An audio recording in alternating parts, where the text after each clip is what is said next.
Hello guys! In this video I'm going to show you how to limit zoom levels on the Avenza Maps application. But first of all, I just want to mention, please don't forget to subscribe to our channel, because at 100,000 subscribers we are going to show you our YouTube revenue statistics and growth strategy, how to make money online. So let's jump into it.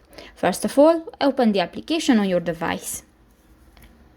New, go to the three dots at the upper right corner of the screen and click to the settings button. Go to the settings section and tap to the map view button, the fourth option. And here you can find the limit zoom levels option under the use true north. Limiting zoom levels is recommended to see maps with better quality.